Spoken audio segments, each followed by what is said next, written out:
Hello, hello. Let's turn this down. All right. Welcome to the Profit Lab show and podcast. I'm your host, Marie Terosian, CPA and a certified 10X business coach. And I'm so glad you are here. If you're new to the show, go ahead and subscribe or follow the channel or the area where you're listening or watching us from. So you get the alerts every time that we go live, which is going to be every Wednesday at 12 noon Eastern Time. And we go live on Facebook, LinkedIn, YouTube, Podbean, Apple Podcasts, and more. All right. So today we are stepping into pillar number 11, which is time mastery and CEO discipline. We've kind of covered a little bit of time. We've touched on that in prior episodes, but today we're going to go a little bit more deep dive. If you've ever said to yourself, I know what to do, I just don't do it consistently, this episode is for you. That's exactly why I made that. um, so most owners think time is just a productivity problem. And yes, there is a portion of that, but it really is a profit problem. And let me explain. When you spend hours in emails instead of doing sales, when you live in reaction mode instead of leading, when your calendar is controlled by other people's priorities, you're not just losing time, you're losing money. And that's why I say it's a profit problem. I'm going to give you an example here because, I always promise you guys to give you real world examples. This is not just theory or philosophy. This is real life, examples. So let's assume there's, a CPA firm, and the owner or the partner, keeps getting interrupted with, hey, I have a question for this, the quick questions. Everybody has a question. It's a continuous interruption. What happens is that your day gets chopped up and then your team is waiting on every word from you to make a decision or move forward with anything. And your clients learn that you're always available. So there's really no guardrails for you to be able to protect your time. In an agency, let's say it's a marketing agency and you're the owner, you get pulled into every client message and every internal Slack thread. You become the bottleneck and quality starts slipping away. Let's also assume another example. Say it's an IT, and I give you these examples because these are the areas of where I work with most with business owners in professional services. Say you're in IT and you're constantly stuck at the break fix mode. Your calendar gets filled up with these urgent tickets. Everything is urgent, urgent, but may not really be. So you're constantly having to carve up time to turn off these fires. So instead of managing and being productive with your time, creating profits, you're always stuck in just, turning off fires, just catching up, just like running after things. So you're always reactive. So time mastery is what creates the space for the work that actually grows the business, which will focus on sales, pricing, hiring, training, systems implementation, and your leadership. So I want to go a little, like I said, I'm going to go a little bit more deep dive today. What does CEO time look like? And I want to identify certain identities that we kind of, let's say hats we wear as business owners. So there are like 3 different identities, I would say, or the hats. First one is the technician hat. The technician is the person that does the work. So let's say when you first started your business, you're the person that knows what to do. So you're the technician at the beginning. Then there's the manager, the person that's coordinating work. So you kind of wear that hat for a while, and then maybe both. Then as your business gets bigger, now you have to get to a portion where you're like more of the CEO. And that's where you're designing and directing the business. You're planning the future of the business. So you got to move past the technician and the manager. So ask yourself, here's a question. Ask yourself, which identity owns your calendar right now? Is it the technician? Is it the manager? Is it the CEO? Which one is actually taking over your calendar? Again, I'm going to go into a little bit of examples. So I don't want to say these these things as a philosophy, but really want to help you understand where you're at. So if you're a CPA firm owner or a partner, you as a technician, maybe that you are actually preparing the tax returns, you are doing reconciliations, and maybe some other things that could be totally delegated to somebody else, like a staff member. As a manager, you might be reviewing staff work. You're maybe answering client questions. You're getting on calls with the clients to answer any issues, that things that come up. You're really in charge of that. But as a CEO of your business, you are thinking more expansion. You're thinking, how do I package advisory services? How do I build out tax strategy practice? What prices should I put in? What are some new policies and procedures? How am I going to incorporate AI, for example? You're figuring out what's my capacity is going to look like by the next expansion or next busy season. So those are the bigger level questions you would ask yourself as a CPA firm owner, as a CEO versus a technician or a manager. Make sense? So if we were to take, let's say, marketing agency now, same thing. We're going to fill in these 3 identities, okay? So as a technician, you might be writing copies, you're designing posts, building different campaigns. As a manager, you're managing the different client projects and you're making the client updates. You're making sure the team is actually doing the technical work. But as a CEO, you're refining your positioning as a marketing agency. You are building a referral engine. You're hiring people, the right people to deliver, to be the technicians. So it's much higher level work. So coming back to my initial question, when you look at your calendar, which portion of these 3 is basically dominating your calendar? So the goal is not to never do technical work, right? As a coach, I am a technician, right? But I also, as a CEO of my business, I have to make sure my technical delivery time is a specific number of hours. But then as everything else that I don't need to be into the details, I let it go. So I do less of the management, more of the CEO or the technician. So look at your time in your calendar and which one is dominating. So the goal here is to shift so that at least 50 to 60% of your week is becoming more of a CEO level work. And of course, this doesn't happen overnight. It takes time to build that out. I wasn't like that before either. When I first started, I was basically wearing every hat. And until I was able to build my team and be able to delegate and let them handle a lot of things, even client communication to a certain point. And I focus very much on either CEO level work or coaching delivery, which is my technical part of what I do. So let's go through how do you implement this in your business, right? How do you go from being the technician to a CEO, and how your calendar can shift to go there? So first thing I would like you to think of is like auditing your calendar. You have no idea how many times I've actually had to force people to put things in their calendar. So I've had some clients and I would ask them like, so when will you make these calls, for example? And they're like, oh, I don't know. I'm like, okay, open up your calendar. And I see like there's nothing there. So they have everything in their mind that they're going to do, but it's not on the calendar. So they can't even audit their calendar because there's nothing there. Come on.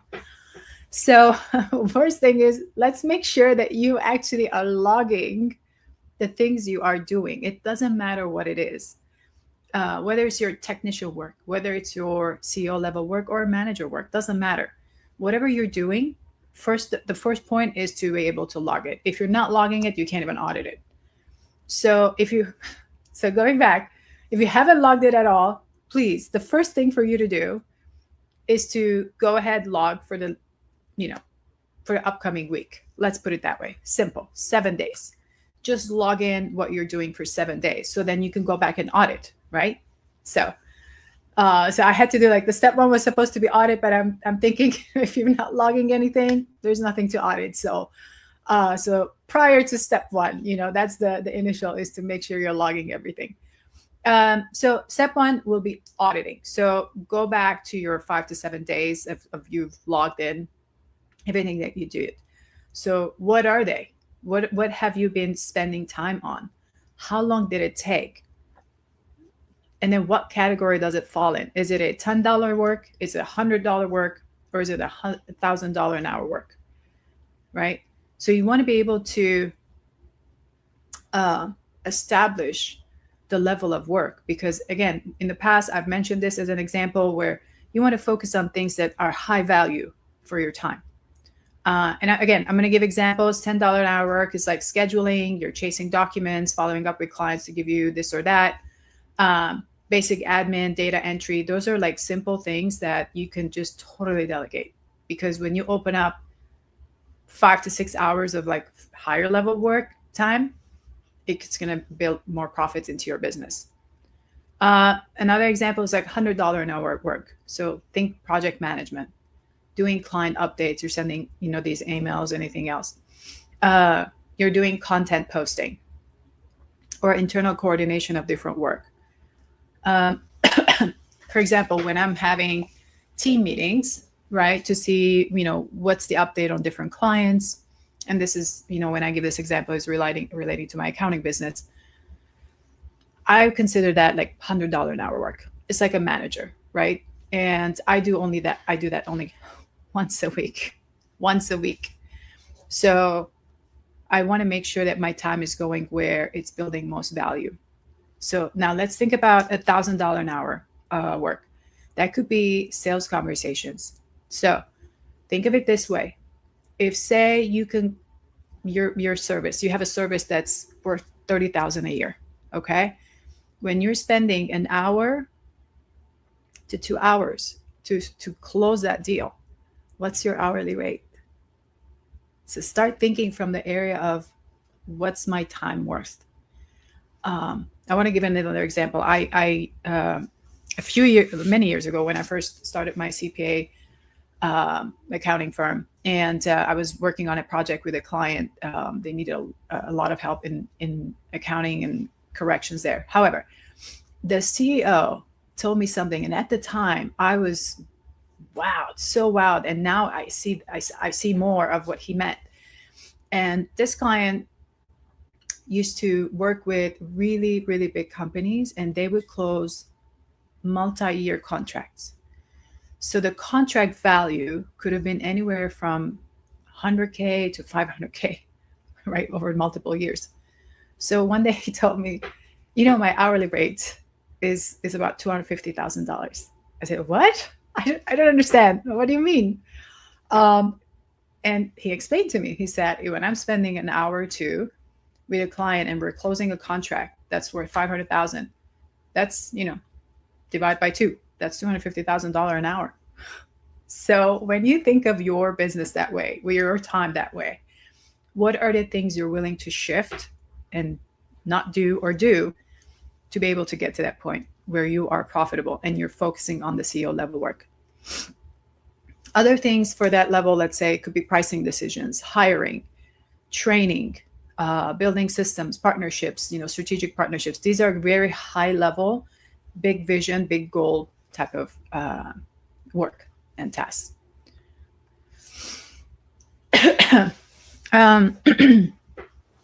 So I'm going to give you a moment here to kind of think through some of the examples and think back on, what would that look like to audit your calendar. So now what we want to shift to is how to align your calendar, right? So look at the goals for the next 90 days. What are your goals? Does your calendar reflect those goals, right? Ask yourself, where am I over investing time? Where am I under investing time that takes me to that goal? So say your example is to increase profit by, 10, 20%, but you have zero time block for, let's say, reviewing your pricing, scope control, any cost review, or, anything else, right? That's in the calendar, or maybe some strategic plan, or actually you have some prospects you haven't closed yet, right? So where should your time go? You want to really think through that. Now, step number 3 is to design, architect, right? Architect, design your ideal CEO week. What would that look like? So you can think of, let's say, blocking 2 to 3 hours a week, which would be CEO block. That's where you do strategy, you do sales, you're doing the type of things that will move the needle. It's going to help you get to that goal. The other one could be, let's say, 2 to 3 afternoons per week where you're just doing delivery work. So for example, in my case, I only coach Mondays, Tuesdays, and Thursdays, because those are the days where I just deliver. It's very easy. Like if I were to jump from one thing to the other, one moment I'm the technician, then I'm the CEO. It gets very, actually, it's a energy drain. It's a mental drain. So I've blocked it down to like 3 days I coach, and that's all I do all day. I'm on back-to-back calls from like 10 o'clock to 4 o'clock nonstop. So that's what I want you to think about. It's like, when are the days that you're going to just do delivery, or the time blocks, right? And the next thing is team or operations block. So that could be 1 to 2 blocks per week where you're connecting with the team, looking at where things are. They're giving you feedbacks of where they're at. They're seeing situations that need to be reported. That's where you're there. Instead of constantly getting an email, oh, this happened, that happened, and that happened. You're like, So we don't want that. We want it to be controlled into a 1 time frame or 2 time frames where you just connect on those things and then solve any issues, empower the team to take charge afterwards. And then another one would be a focus block. Some people call it like a white space, but I don't like white space on the calendar, because when I see white space, I feel like I didn't do anything. So I'm calling it the focus space. So that could be, time blocks where you're just focusing on thinking, planning, strategizing further, or just catching up. For example, for me, I like catching up Saturday and Sunday mornings because I have no calls to do. I don't have to work with any team members. It's just me, just catching up and just making sure we're still staying on track with what we say we're going to do. So that gives me the time in the morning all to myself, focused work, and then the rest of the days, family. So again, I'm just going to go over it, repeat, 2 to 3 mornings where you are blocking for CEO time, strategy, or sales, delivery block, operations or team block, and then focus block. Okay. So the point here is not that, it's not perfection. The point is that you start moving and you restructure your calendar to become more like CEO focused work. Okay. And the last one I want you to think of are the non-negotiables, right? That's anchoring your calendar. These are the routines that keep you consistent even when life gets messy. And you know what? Life does get messy. And I find it interesting when some clients, when they, jump into a call and they're like, they haven't really worked on anything, or they've done half the work. And then there's all these different things about this happened and that happened and that happened, that happened. You know what?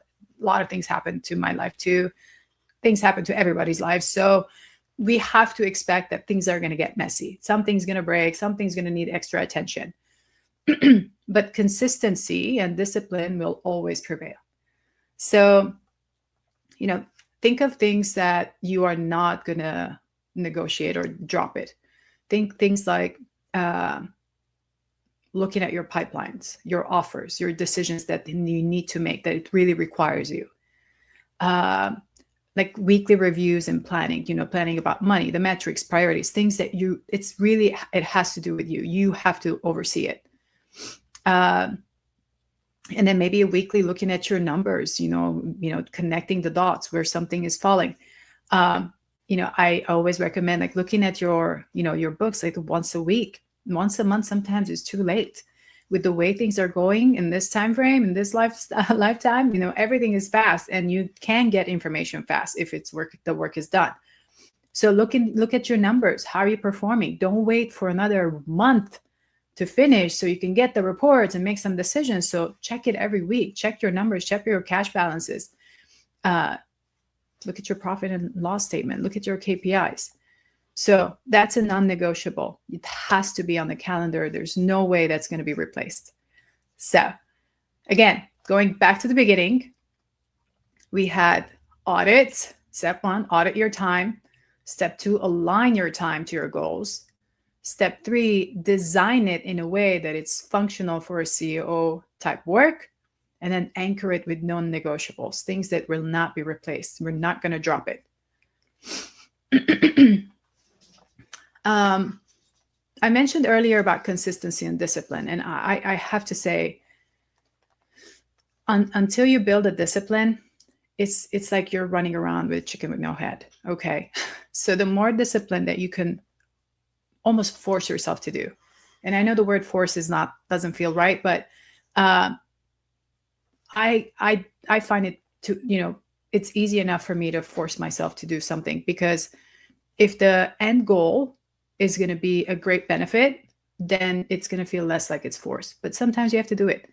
For example, you want to lose, 20 pounds, 40 pounds, right? But you have to work out. You have to eat better. So you have to force yourself sometimes. You don't feel like it, but you have to do it. I have to show up for these, going live every Wednesday. I don't always feel like it. I don't always want to put on makeup and show up here. However, I do it because it's part of my goals. I have to show up. So when you're not feeling like doing it, it's probably the right time to actually do it. And that's why I use the word force yourself. So if you're having these types of inconsistencies, the easiest way I find to make sure that you show up, which is first rule of success, is to just put it on the calendar, right? When it's in the calendar, it's like, for me, it's like it's locked in. It's very hard for it to be moved. So if I say every Wednesday I'm going to show up and I'm going to do the podcast, that means the scripts have to be ready. Everything else is ready. I'm going to show up and I'm going to do it. And I know that because it's already a commitment. It's on my calendar. It shows up every day. I see it every day for this week and the next week and the next week and the next week. It's even color coded, everything. But anyway, so think of discipline. It's like a muscle. You build it by keeping the promises that you do for yourself. You keep your promises to yourself. You reduce types of friction that could create chaos for you, right? Clear up plans, put the priorities in place, and then eliminate any excuses. Don't say, I don't have time. It's the worst thing you could say. And when you say, like anyone saying that, think about it. We all have the same 24 hours a day. So it's a matter of how you manage and control your time. So no excuses. I don't like hearing anybody tell me, any of my coaching clients, when they tell me, I didn't have time. I'm like, it's not possible. We all have time. We just have to create the time and prioritize. How important is this specific goal for you, right? So doesn't matter. It's a business thing or a personal thing. If that goal matters to you, you have to do it. No excuses. So start small, set up 2 to 3 mornings where you're doing very focused work or CEO level work. You can't transition from none at all to suddenly, every day. So 2 days a week, 3 days a week, and then you can build on that. All right. We are at that time where I give you your profit question of the week. Are you ready? Let's go. If I, as your coach, observed your calendar for 30 days, would I see a CEO or an overworked employee? I'll repeat that. And I always do because I want it to sink in. If I observed your calendar as a coach, I observed your calendar for 30 days, would I see a CEO or an overworked employee? Right? Again, if I see an overworked employee, I'm going to help you get to the CEO level.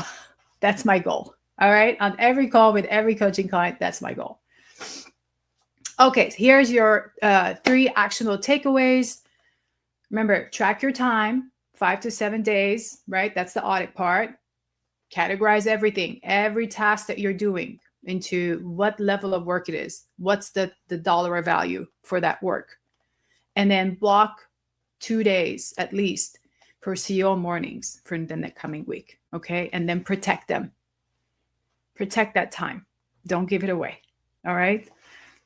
Okay, guys, next episode, we're staying in this area of time management, which is our pillar number 11, and then talking about more routines and rituals that can help you stay consistent, especially when life gets even more messy. All right, with that, have a great week. I will see you next Wednesday.